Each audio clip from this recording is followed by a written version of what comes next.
Alappuzha KSRTC bus സ്റ്റാൻഡിൽ കത്തിക്കുത്തിൽ ഒരാൾക്ക് ഗുരുതര പരിക്കേറ്റ കണ്ണൂർ സ്വദേശി റിയാസിനെ ജനറൽ ആശുപത്രിയിൽ പ്രവേശിപ്പിച്ചു. തിരുവനന്തപുരം മഞ്ചൂർ സ്വദേശി വിഷ്ണുലാൽ, വട്ടപ്പാറ സ്വദേശി സിബി എന്നിവരെ കസ്റ്റഡിയിലെടുത്തു. ഷൈജി ചേരുന്നുണ്ട്. ഷൈജി, എന്തിനായിരുന്നു ആക്രമണം? പരിക്കേറ്റയാളുടെ നില എങ്ങനെയുണ്ട്?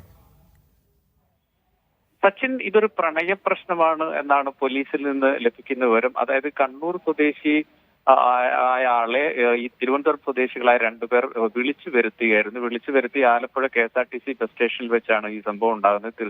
തിരുവനന്തപുരം സ്വദേശിയായ ആളുടെ സഹോദരിക്ക് മെസ്സേജ് അയച്ചു. അതൊരു പ്രണയത്തിന്റെ മെസ്സേജ് ആണ് എന്നതുകൊണ്ട് ആ പ്രണയ മെസ്സേജ് അയച്ചതിന്റെ വൈരാഗ്യം തീർക്കുന്നതിന് വേണ്ടിയിട്ട് തന്ത്രപൂർവ്വം വിളിച്ചു വരുത്തി ആക്രമിക്കുകയായിരുന്നു. കയ്യിൽ കരുതിയ മാരകായുധം വെച്ച് കുത്തുകയായിരുന്നു ചെയ്തത്. പരിക്കേറ്റ് അദ്ദേഹം താഴെ വീഴുമ്പോഴും പോലീസ് എത്തി ഇവരെ പിടിച്ചു മാറ്റുമ്പോഴും ഇവർ കൊലവിളി നടത്തിയായിരുന്നു എന്നാണ് പോലീസ് പറയുന്നത്. ഏതായാലും ഈ രണ്ടാളുകളെയും കസ്റ്റഡിയിലെടുക്കുകയും ഈ കുത്തേറ്റയാളെ ആശുപത്രി പ്രവേശിപ്പിക്കുകയും ചെയ്തു. കാര്യമായ പരിക്കുണ്ട് എന്നാണ് നമുക്കിപ്പോൾ മനസ്സിലാക്കാൻ കഴിയുന്നത്. ഏതായാലും പ്രണയവുമായി ബന്ധപ്പെട്ട കേസാണ് ഈ അക്രമത്തിൽ കലാശിച്ചത്.